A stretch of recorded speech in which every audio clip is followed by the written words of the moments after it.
Prosperity in Black America. What will this require? Is Black business prospering? Are we reaching women and minority-owned businesses? How do we achieve earning parity for wealth for our families? Do our children really have access to education? Will our families have choices for our children? Prison pipelines, mass incarceration, tearing our families apart. A healthcare system not accessible to the masses. The disproportionate termination of Black women from corporate America. When will we actually begin to address what's really at play? How do Black people gain more power to help make these changes? This requires a lot of political will and courage. I'm that provocateur of change. I am Cindi Bright. Welcome to HeartBeat. All right, let's try this again. We're 10 minutes late, but we were having some technical problems. So thank you for joining us this evening on HeartBeat, because we have a good show planned for all of you. We are waiting on, we had to recreate the show, and so I just sent the link. We have Joy Hollingsworth from the Seattle City Council joining us, so she's not re-signed back on. So we also have Monica Mendoza and Cliff Cawthorn, who are on with us this evening as well, that want to talk to us about what's going on in the Kent district. But I see Councilwoman Joy has just joined us. So I want to bring on, first off, my co-hosts. So let's bring on Erin Jones and Stefani Coverson, who are here with me this evening. And let's bring Councilwoman Joy Hollingsworth on right away, because I know her time. And so welcome to HeartBeat. Joy, nice to see you this evening. Sorry we had so many issues with technical stuff here, but I'm glad to see that we got it resolved here. How are you this evening? Ooh, we can't hear you. Are you muted? Yes. Okay. Is that better? Yes. You scared me again. I'm so sorry. No, we were just having Erin. issues. Hi, Stefani. Very happy to be here. So thank you for having me. Yes, we're excited to have you here too. And so we know that you're newly elected, started in your seat at the 1st of January. And so I think we wanted to just get a quick update from you about what's happening in Seattle. What's on the docket with the city council? What are you working on? We just wanted to hear so that we could update community with it. Yeah, no, absolutely. Thank you all for having me. The question was like, hey, what's going on at the council and some updates. Yeah, well, it's like our first 100 days. I call it the Hallmark holiday. What's been going on at the council so far? Basically, I've had a ton of meetings. We've been briefed by a ton of different departments. It's been kind of getting the groove of understanding what our calendar is for committee meetings. I'm the chair of Parks, Utilities, and Technology. I'm also the vice chair of Transportation. So a lot of infrastructure pieces that I think are incredibly important to our city. And it's a fresh new council. So a lot of people that it's their first time in politics. It might be their first time serving on the city council without any experience. So it's a lot of learning and deep diving into that piece, with understanding the nuts and bolts of what the city does. For me, particularly, what we've been really focused on is constituent services and neighborhood services, which I think is incredibly important, just because our district, I don't think that was prioritized in the beginning. So we have, was not prioritized for a long time. And so we've been answering emails as simple as, hey, my garbage missed the pickup, or there's a pothole here in our district, or it might be something with the bathrooms at a park that they need to open, or the cleanliness of something, or graffiti. It can range from a whole bunch of different things. So we've been hanging our hat on being very responsive. And right now, it's not what my agenda is. It's what really the district wants and needs. And I've been responding to being present, being available, being accessible, and being on the ground, boots on the ground, which is in coffee shops, at people's homes where they're hosting different gathering sessions, or just having breakfast with different neighbors, and then bringing all their people in their community. So it's been very grassroots, kind of like how our campaign ran for the first part. and understanding, my responsibilities in the governing piece as well. That's awesome. I was trying to catch some of the commentary from yesterday's show that they did the first 100 days, and they were talking about. So Sarah Nelson is the chair, correct, of the city council? Is that right? Yes, correct. She's the council president. That is correct. The president, yeah. And so I was reading a little bit about budget and all of that sort of stuff. So what can you tell us about? There's clearly a budget shortfall. What's the dialogue about that budget shortfall? And then secondarily, what from small business perspective, what's being talked about bringing business back into Seattle? Yeah, there are a number of big ticket items that the council that we're going to have to face this year. One of them being our move levy that just came out last week, which is basically asking the voters to vote on a $1.35 billion levy to move Seattle. The second piece is going to be our comprehensive plan that came out. And so we're going to have a year to kind of do a deep dive in that. That's our land use committee with Councilmember Morales, who is the chair of that committee. We also have our budget, which is going to be huge. We have the SPOG contract. I could go down the line of all the big ticket items, but the biggest thing is the budget that we've heard of. And I think right now we were understanding where we got to, like how we got to this point budget wise, and how we need to move forward and what that looks like. And I know that a lot of, and I don't want to speak for other council members, but the temperament, I think on the second floor, is kind of understanding how we got here, but also what impact are we having. Just door knocking and understanding, just running a campaign, Seattleites are very, they want to give, they want to tax themselves, but they want to also see a return on investment. They want to see an impact. And I think that's been like the biggest thing, is understanding what that impact, where the dollars are being spent, and are they having the necessary impact. There's been limited discussion regarding new revenue. I think more people just want to understand, are the dollars that we currently have are impacting the communities that we're serving. And then the second piece, the small business piece, which huge small business owner myself, understanding economic mobility for a lot of communities is key to be able to participate. There's a lot of money in our city. There's a $1 billion levy. There's $1.735 billion that we're asking about move levy for transportation. How much of those dollars are being returned back into Black communities and Black and brown communities? And what does that look like? Not just services, not just infrastructure, but also who's doing that work, who's getting paid to do that work. And I think that's where, we come at a different lens to understand, who those contracts being given to and what does that look like.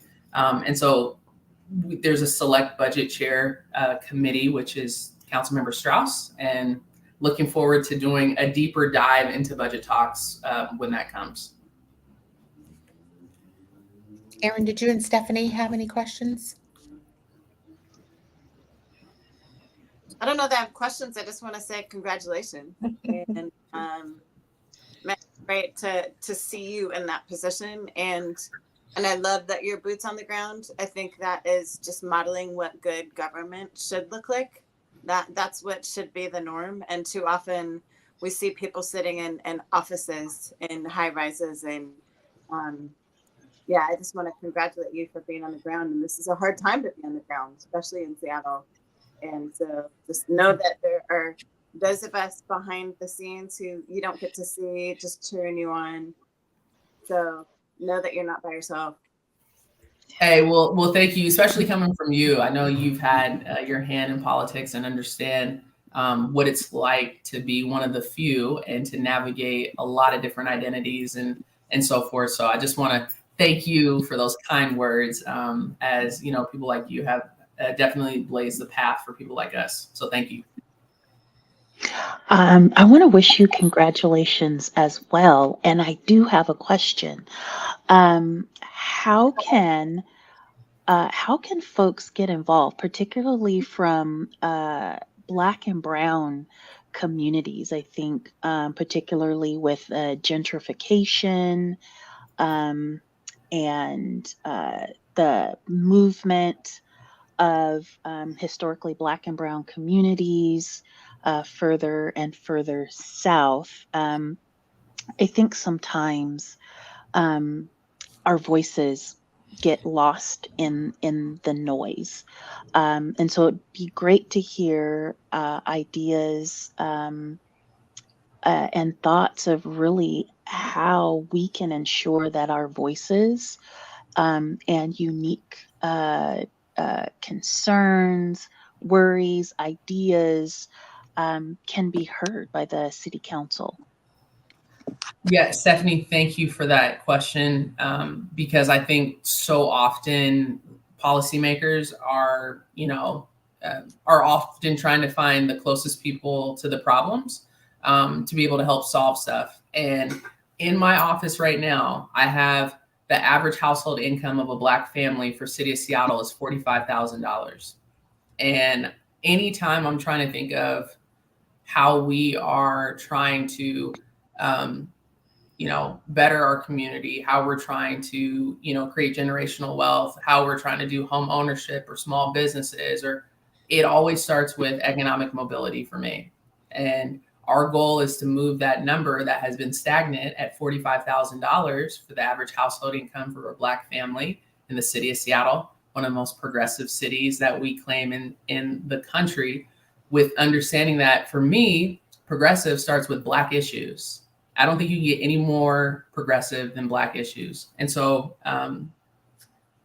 it's not about using the traditional ways of telling people, hey, well, you need to get engaged with City Hall and this is how you do it. It is literally me going into those communities saying, hey, I need you here having your voicing your opinion on this transportation levy. Hey, this comprehensive plan is coming down the line. How many people, I didn't even know what a comprehensive plan was, right? How do we know what certain things are if, those certain communities haven't gone into and been provided information in a way they can absorb it and take it? And so I always talk about our office being transparent access to community. There's access and there's transparent access. And I just don't think that City Council in the past, those pathways have been there necessarily. And so just trying to reestablish people to understand, hey, this law is coming down. How does this impact you? Not just the people that know how to schedule a meeting with the council person or send them an email or sign up online for,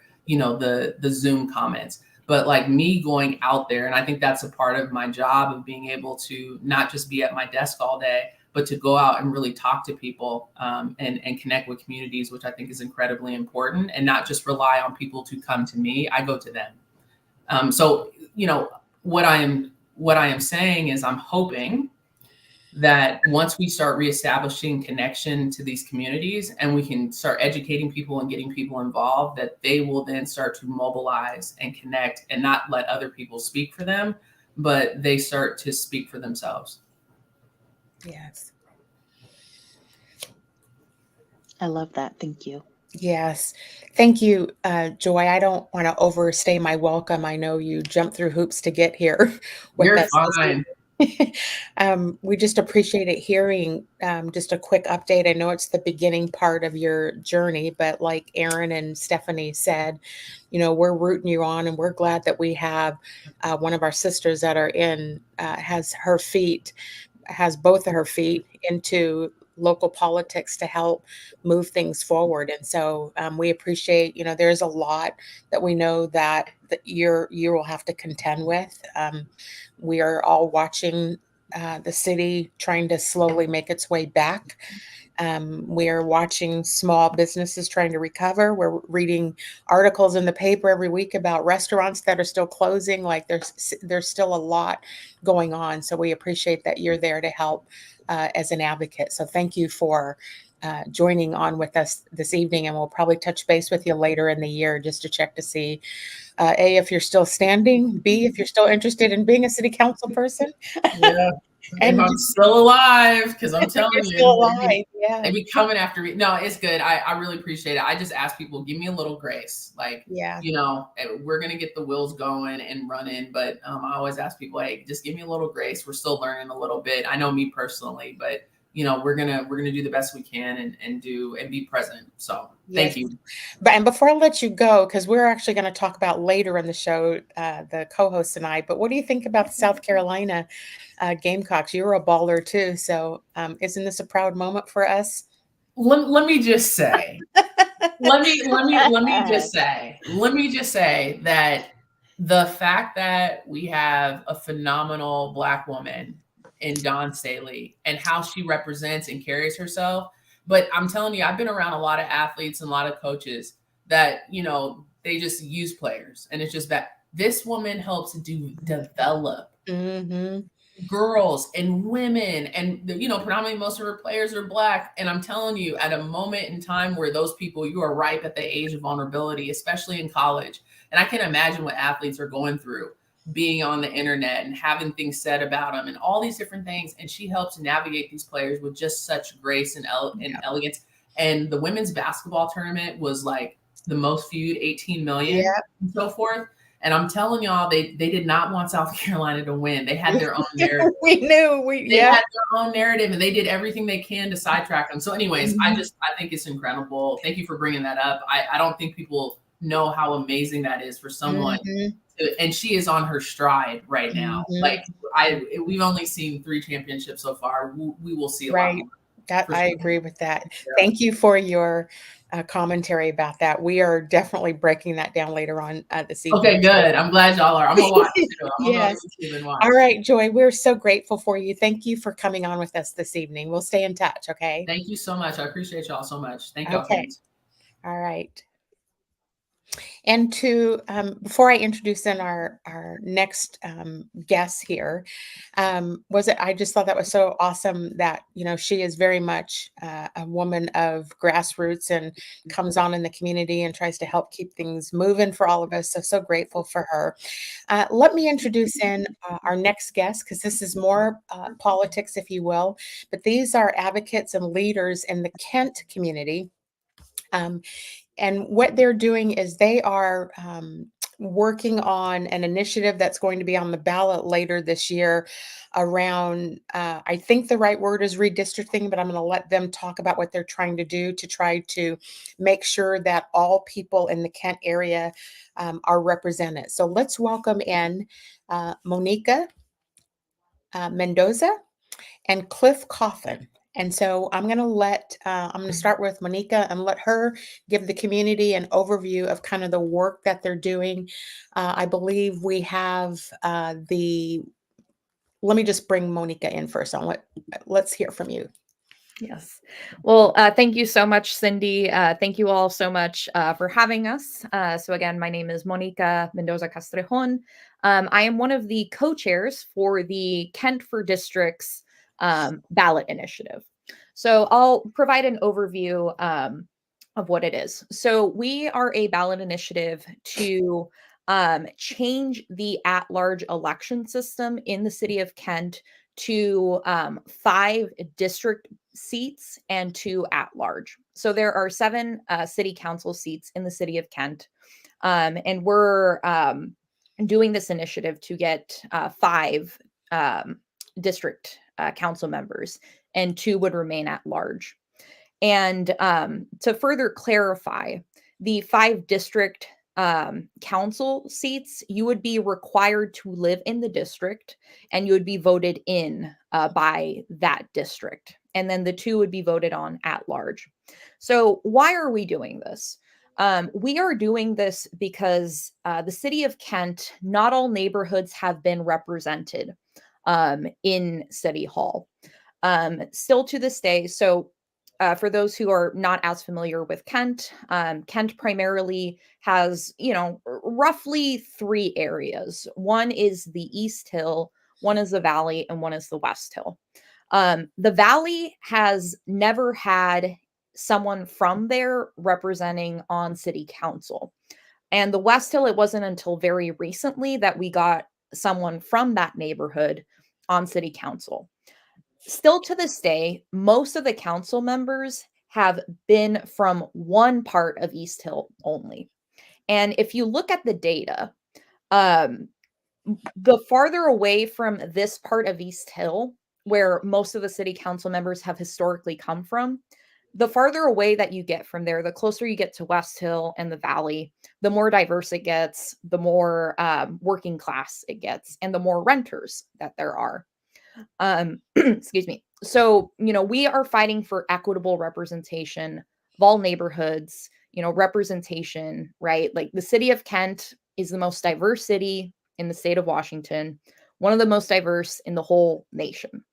So we're really doing this so that we have that equitable representation, that all voices are in City Hall. Great. And Cliff, you are the co-chair to this as well. Did you want to talk a little bit about the work also? Of course. First of all, thank you for inviting us on. I'm just so happy to be here with you guys. Hearing, Councilmember Hollingsworth speak was such a treat as well. And I've known both Cindi, yourself, and Erin, from my previous work. So this one of the things that has been ringing in my head. So I actually ran, well, you can see it behind me over here, the green sign.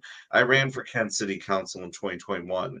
And one of the things that I heard over and over and over again was a feeling of the lack of representation. Like Monica said, that was particularly in the Valley, it was in West Hill, and there were the most working class parts of the city were parts that people that ran and who were the incumbents just had either never knocked these people's doors or they were completely divorced from local politics. And while that's not extraordinary, one of the things, in addition to looking at analysis of the data that Monica mentioned, one of the things that really stayed with me was when Erin ran for, superintendent of public instruction. One of the things in the aftermath of that run, and it was an amazing campaign. Remember, being really excited about it. One of the things that stood with me after was how she talked about what kind of impact she wanted to make, and also the how it had given her this platform to be able to go on to inspire change and to be able to instigate change in other ways. And after that run, I was really down because we had such a great campaign. We assembled a broad coalition from across the city of Kent, and we had support from labor, we had support from small business owners. Monica was, my campaign chair. We canvassed, we actually knocked on the doors of renters, something that incumbents just didn't do. Hell, I was persuaded not to do it by City Hall insiders, believe it or not, by local insiders. They said, don't waste your time. Those people don't vote. As if it was somehow beneath us to talk to people that made up a plurality of the city. And I thought about how, because I'd run and now I have this little eensy platform, how can I pay that forward? So when Monica came to me with this data, I said, it's not just enough for me to think about a second run or to look at for someone else or something like that. I want to make it so everyone has a chance to run. So everyday people, working people, Black and brown people make a majority of the city. Particularly if you look at the council, this is one of have a BIPOC majority council only recently, if memory serves. Yeah, just counting that in my head. Only recently do we have a BIPOC majority council for what has been a BIPOC majority city for ages. So in short, that's the importance I see here. This is about democracy, fair and simple, and not necessarily a tyranny of majority, but making sure democracy is more accessible to everyday people, and making sure that this is not just about my campaign wasn't just about me, or politics isn't just about me, but it's about we, and making sure every single neighborhood has a voice. Well, you have had. Thank you both for explaining what you're up to. It's so commendable and so honorable that people step up and step into making change. We had Dawn Bennett on here a couple years ago when she ran for the mayor of Kent too, trying to instill a different leadership voice. At the time, I remember her, she didn't win, but the voting was one of the, it was my observation that it was one of the worst attended, like hardly anybody showed up to vote. And so what are you going to do? I was looking at, you have to collect X amount of signatures in order to get this on the ballot in November. Where are you with signature gathering, and how are you going to instill folks in that city to get out and turn out the vote? Yes, absolutely. Absolutely. To echo, what you're saying, regarding turnout and just the difficulties, right? So where we're at the process, we recently launched, the campaign itself. We need to get 10,572 signatures submitted to the city of Kent by June. And so getting these signatures, then it would go on the November ballot. We're very proud, in addition, in regards to the timeline, we're also, we have some amazing endorsements. We have Congressman Adam Smith, who has endorsed the campaign. We got MLK Labor's endorsement. We actually have 3 city council members, Council Member Marley Larimer, John Boyd, and Brenda Fincher from Kent City Council that have endorsed the campaign. We have legislators, other organizations. So we've really kickstarted and really launched. We just started launching, all of that. But that's as far as the timeline. One other thing I also wanted to address in regards to the timeline of the campaign itself. We're doing this to be on the November ballot. After that, there would be a redistricting commission formed in the city of Kent, right, for 2025. Then after that, districts would then go into effect. But I mean, there have been studies that have shown that changing to districts, while it's not the one-all solution, it does help with voter turnout. And the city of Kent has had the lowest voter turnout. So by having a council member, by having someone run in their district, that would really help to increase that voter turnout. I agree. I think many people just have kind of thrown their hands up with politics. And so that's one of the reasons why we like to highlight and bring these sorts of issues on, is so that folks can hear and see the work that others are trying to do to help drive change. Erin and Stefani, did you have any questions for either Monica or Cliff, or comments? I have a comment, and I think this is really to those who are viewing right now. And you sort of just said this, Cindi, but I want to highlight it again. I think right now people are feeling really discouraged by politics in general. And particularly as we look at national politics, folks are disenchanted and don't feel like anybody represents them. And I want to tell everyone, the most important thing you can do is get involved in your local community's elections and in your local community's politics. So you may feel overwhelmed by looking at your presidential opportunities. Don't even worry about that right now. What I need you to do is think about these initiatives in your community. Get to know, are there initiatives in my community? Who's running for school board and city council? And I think that's where the change happens anyway. And I think too often people focus so much on the big things that they miss the opportunity to really serve in their own communities and really get involved. And that's really these initiatives, and what your city council is doing, what your school board is doing, has greater impact in your day-to-day life. So I think it's really important to make sure you're taking care of that. Yeah, I absolutely echo and agree with everything that Erin has shared. My question is that some folks may look at the current uh, uh, distribution of the present council and say, well, this is diverse. Like, look at all of these faces. And so why do that? Like, and kind of throw their hands up in the air like this is Right. diverse. Like, I don't understand what the problem is. I would love for you to speak to folks who may have that perception. So, oh, do you want to take it, or do you mind if I take it? Go ahead. Um, so couple things. One, I mentioned this a little bit before, but this diversity is recent.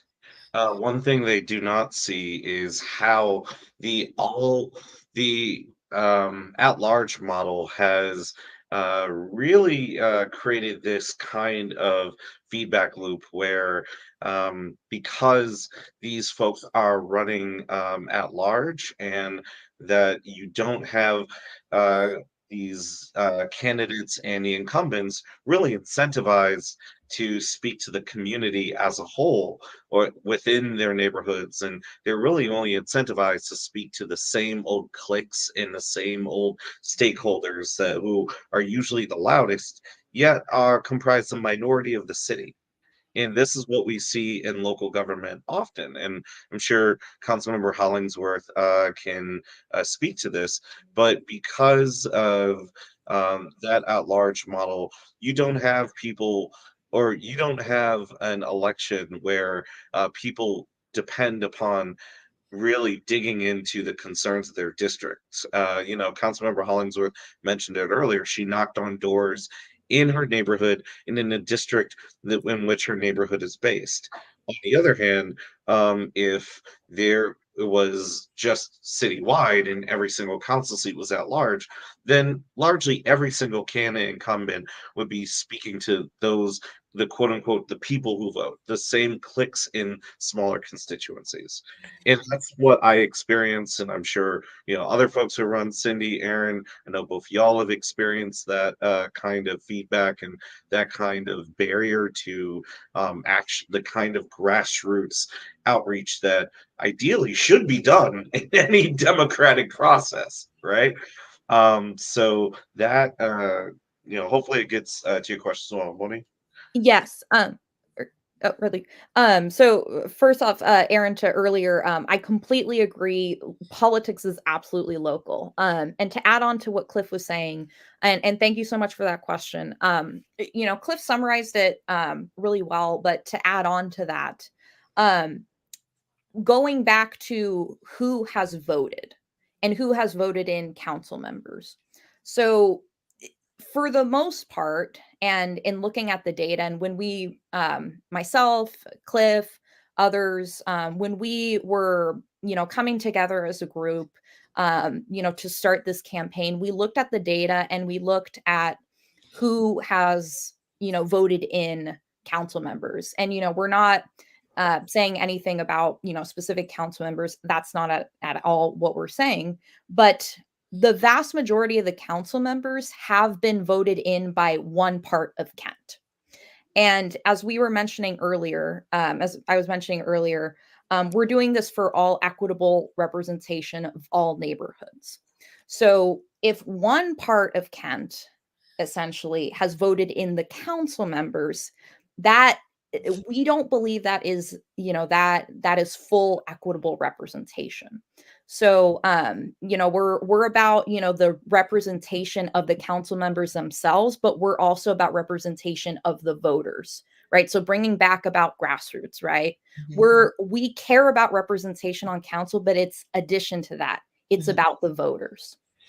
Thank you for clarifying that, because I was going to ask the question of which you've already answered, and maybe this is not a accurate statement, but I don't think the general public pays attention or understands at large versus having somebody from your own particular area. And so if I'm paraphrasing back what you're saying, particularly for our audience to understand, if the wealthiest part or the whitest part of a city is all having the people decide who's coming into the city council seats, which is what has happened in Kent, including I remember hearing a lot of things being talked about the mayor there in Kent. And so, we all know politics. We all know how infested it is with this person's buddy and this person.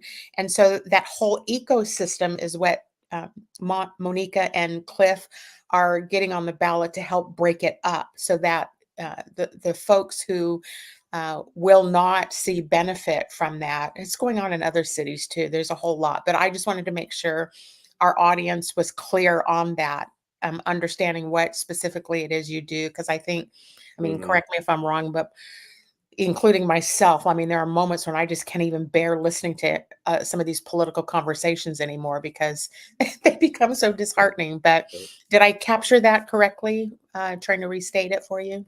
You Okay. absolutely did.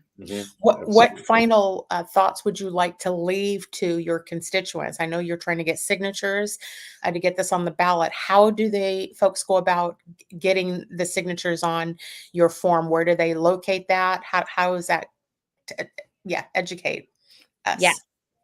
Absolutely. Please, well, you can join us, you can volunteer. So that is the primary part. We are in signature gathering mode. So, please help us out with that. To sign up to volunteer, go to our website. It is kent4districts.com. KENTFORDISTRICTS.com. We're also on Instagram and we're also on Facebook, Kent 4 Districts. Send us a message and go to our website, contact us. And before we leave, I'm just gonna say this: I ain't too proud to beg, so I will say this: that Kent, South King County, when during the last census, it was shown that while Seattle was nominally getting more diverse, that one of the fastest growing regions was South King County. Increasingly, it was getting more diverse because people are being pushed out because the legacy of unjust decisions, whether economic decisions, political decisions, all on racial and class lines, are shaping the way our metro regions look now. Why do I mention that? Because, in my opinion, I think we have an opportunity. We have an opportunity to start creating the kind of communities we want to see and the kind of situation we want to see in emerging cities like Kent. And I say that because, unfortunately, often Kent, Renton, Federal Way, Auburn, all these emerging communities, Burien, the list goes on, that they're not shown love. And I love Seattle. Don't get me wrong. I love Seattle. I love Tacoma. I love the bigger cities. I love Bellevue, Everett. Great. I'll even tolerate Spokane. No, I'm just messing. But the point is that for folks who are listening, who are interested in advocacy, civic engagement, activism, this is the work. Go to kent4districts.com. Every Saturday at 11 a.m., we meet up at Kent Panther Lake Library or on Instagram. I even think, Monica, don't we have an email for the campaign? Yep, it's kent4districts@gmail.com. I am not too proud to beg and say that we need help. If this does not go through, this is yet another opportunity for people who are often overlooked and marginalized to be able to control the destiny of their own communities that will fall by the wayside. At the end of the day, and I hate to say this, I'm not trying to blame anyone. I'm not trying to, just talked down as we usually are talked down to by those that know better in politics and stuff like that, but it's us guys. We have the power, and if we waste it, that's going to be on us at the end of the day. And yes, there are constraints and barriers, but I ask anyone who is listening, if you can't volunteer, donate. If you live in Kent or have a friend in Kent or party in Kent and are willing to take some signature sheets, hit us up and we will get them to you. Better than Uber, right? Definitely more cheaper than Uber right now. But yes, please contact us. Thank you. Thank you, Cliff and Monica, for coming on and talking to our audience and constituents about the work that you're doing. We really appreciate having you on.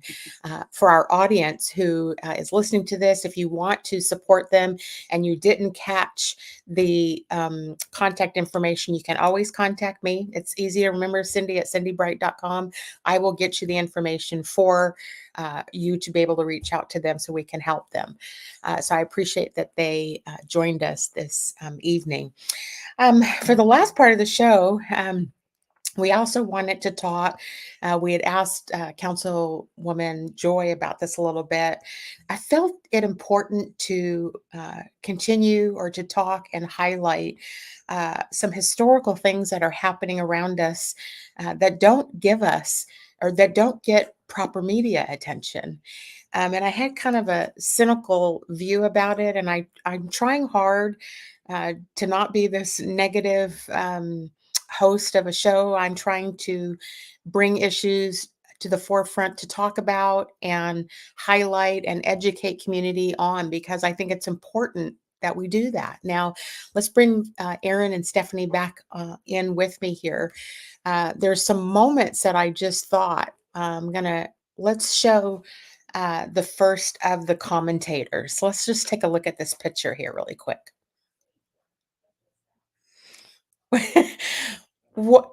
For me to see that when I was watching this, I don't know, Erin and Stefani, if you had the same reaction to seeing it that I did.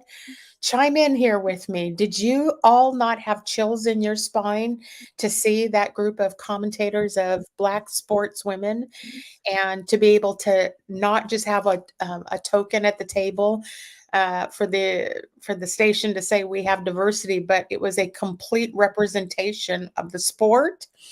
What were your thoughts about this historic time here?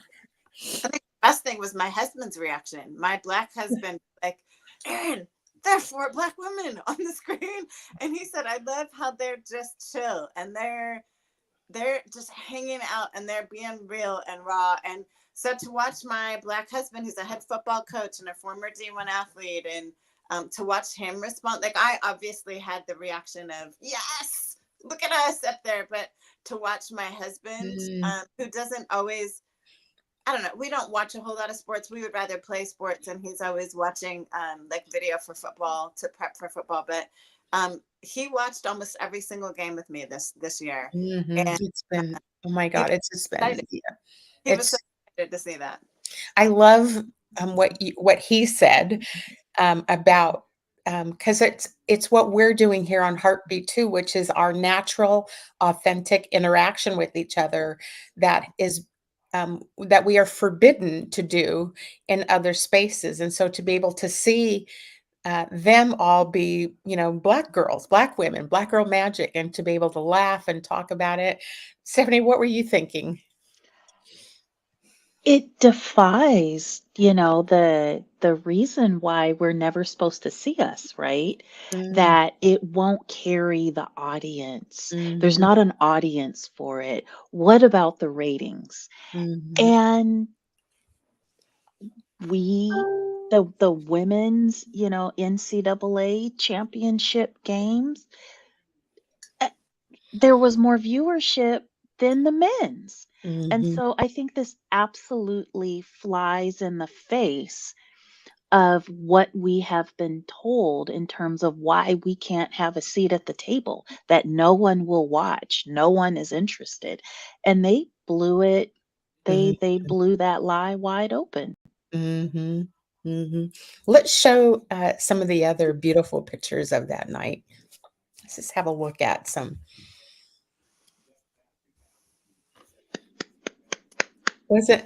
Wasn't that one? Yeah, I thought just to be able to see, I'm going to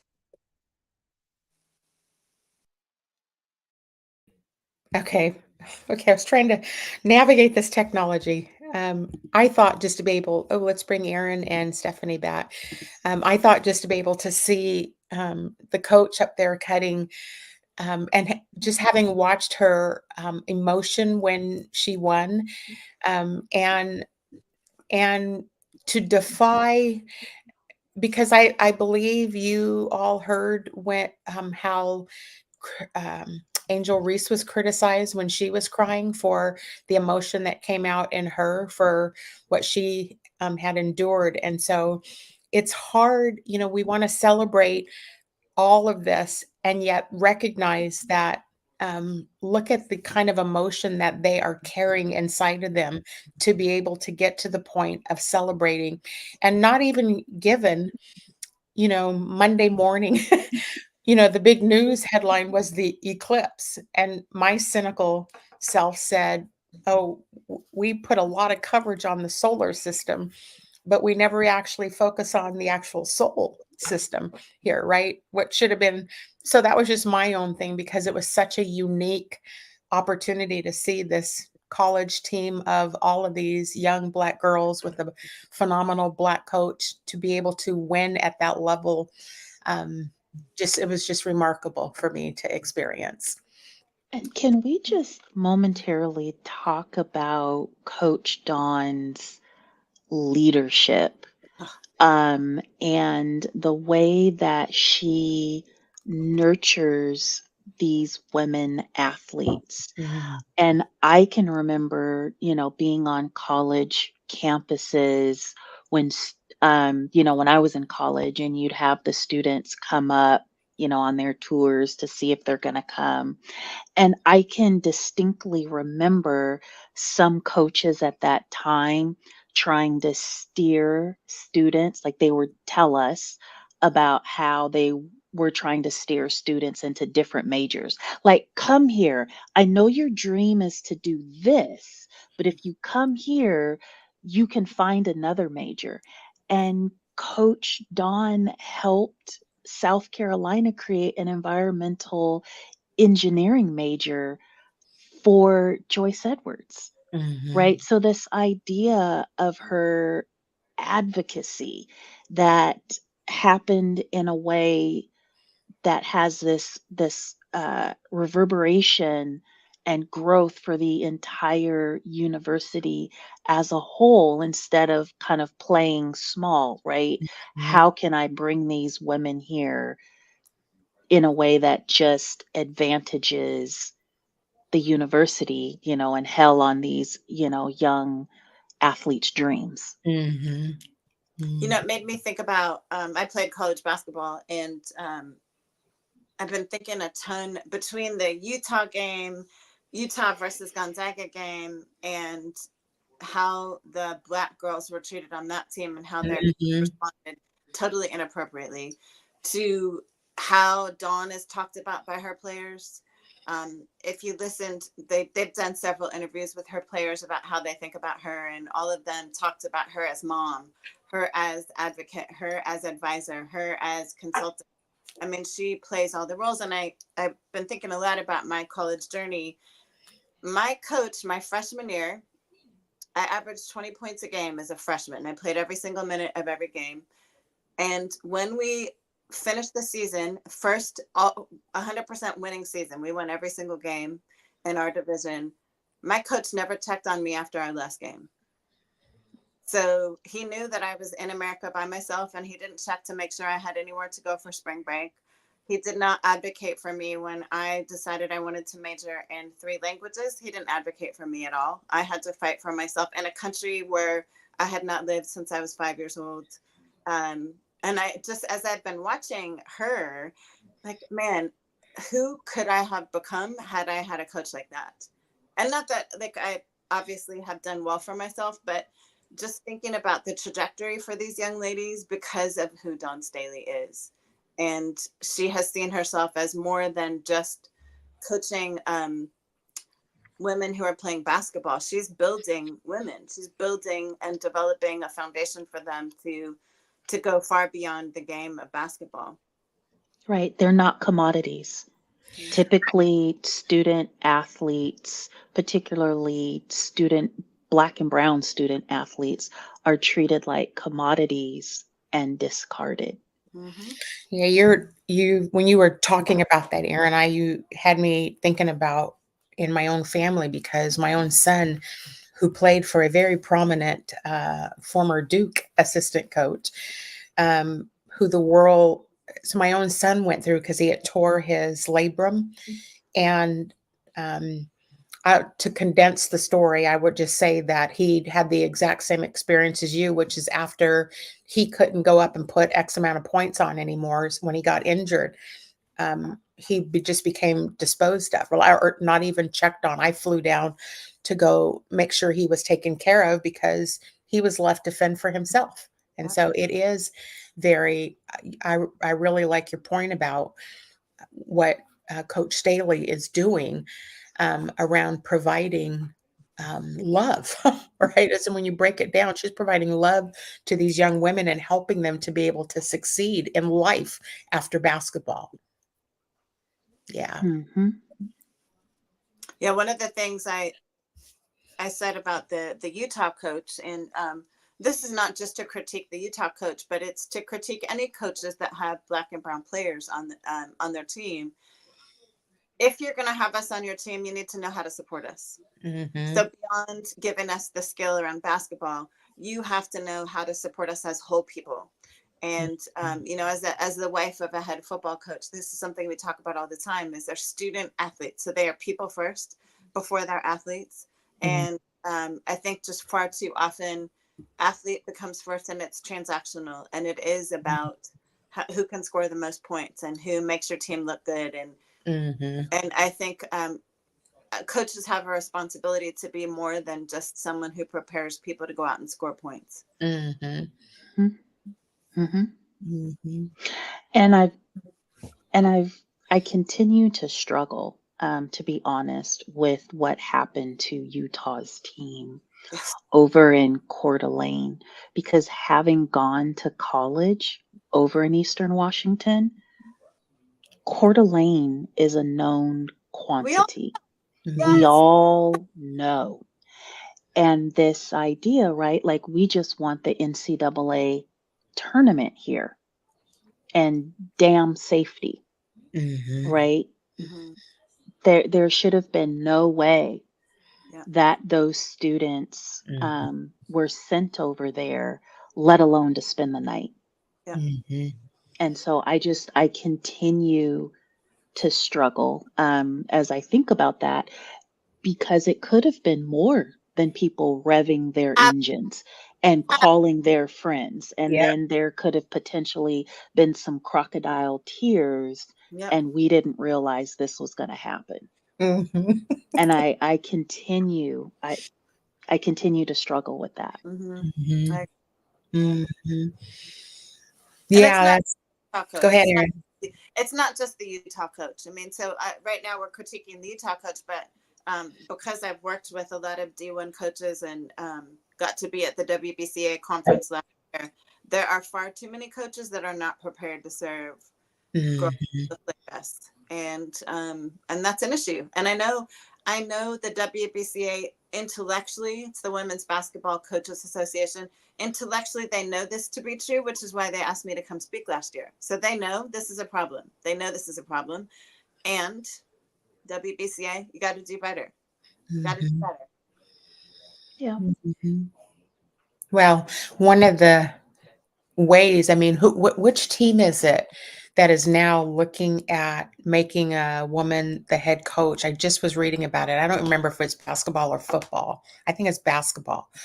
I was going to say, one of the ways of changing that is you have to change out the type of, we talked about this last time we were on air. You got to change out who you bring on into leadership roles, because what has historically been the criteria for those spots, you know, again, if you didn't even think to hedge off, like every Black person knows you don't go into Coeur d'Alene, right?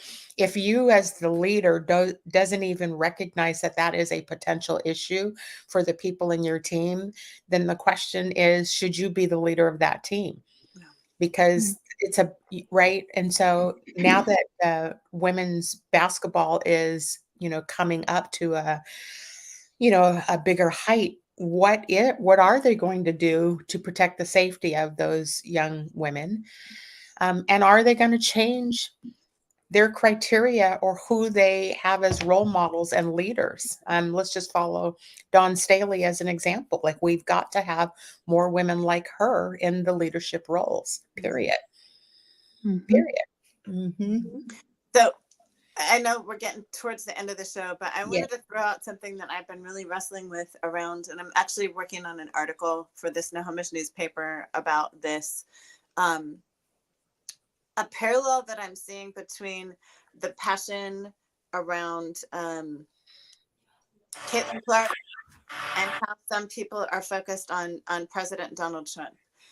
There's this parallel that I've been seeing that I just wanted to throw out to you, and I had this revelation today that I think folks are in need of something to worship right now, and it has become racialized. And so when I think about who got the attention by the media, it was the Great White Hope.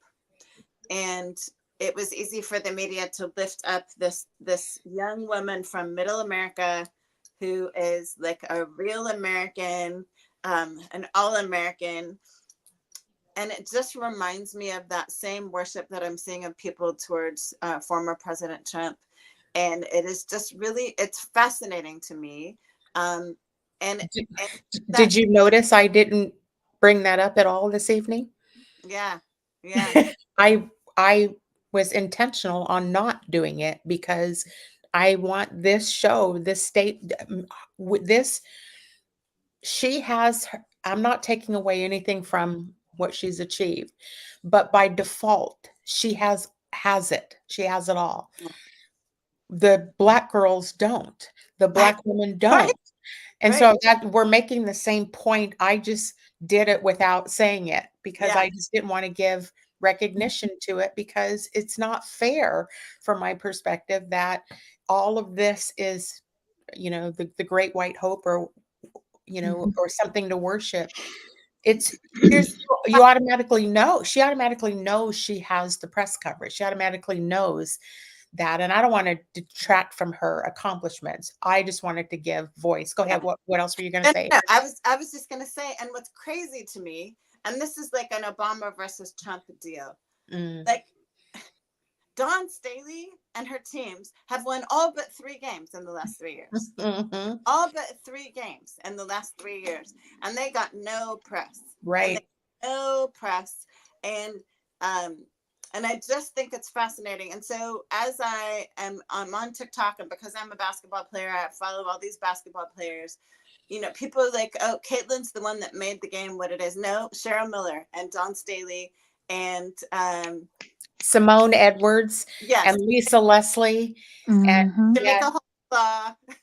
I mean, there's all these players that, and I forget, I'm blanking on her name because I wasn't in America at the time that she was playing, but the woman who actually holds the record for the most points back in the late 70s, early 80s, who she said something really amazing. It's a Black woman, and she spoke at the WBCA conference on Sunday afternoon. And what she said is, I shot with a men's ball. We did not have a 3-point line. And I shot with the men's ball. And Caitlin just beat my points. But I only was able to get 2 points the further away. And I was shooting with the men's ball. So you don't get to compare to me. I was just like this badass woman. And so for every person that gets on my timeline and wants to say, we're just fine, women's basketball is only great because of this other girl, I'm like, no, we've been watching women's basketball for a long time. And if we got airtime back in 1985 and 1987 and 1988, this is where we'd be today. The media has chosen to elevate people that not that she doesn't deserve to be elevated, but kind of much like Trump. He's not a great businessman, but that's how he's been portrayed. He doesn't have great character, but that's the narrative. And so how do we take back the narrative? I mean, hashtag Black Media Matters. So if you're paying attention to, I know we're out of time, but I'm watching, the Laura Coates and the Abby Phillip and the Cindi Brights of the world, who just bring on the conversations we feel important to have, because there's no point in trying to let's just do it ourselves. And so we're elevating voices and bringing on, and that's just what we got to do, is just continue to focus on this, right? Let's continue to bring this forward and push it out for people to see and listen to. It's the only way we are going, because depending on Tegna or whoever, the Sinclair broadcast, like, they're not going to highlight, right? They're just not going to. It's just not their business model, and it's not how they want to make money. Anyhow, we've run over, and I'm so sorry that we had so many problems with the technology to start off with this evening. So I appreciate you both coming on with me this evening. All's well with you both, I assume. Okay, so I appreciate that. And to our audience, thank you for joining us this evening. We so appreciate you having a listen to both the commentators that are on. I'm so grateful to have Stefani and Erin on here every week with me. We got some good information from Councilwoman Joy Hollingsworth and from the Kent District, so we'll pay close attention to that. Next week's show, I encourage you to join. We have Paula Sardinas is coming on. She is a lobbyist, and she was there during legislative session, obviously. And so she's going to come on and talk to us about Black community and some of the wins we had in Olympia this year. So thank you all for joining, and we'll look forward to seeing you all next week. Have a good week. Half that up in Saks, I favor Black businesses. Assuming I'm rooting for everybody that's Black. Yeah. Yeah. Assuming I'm rooting for everybody that's Black. Yo.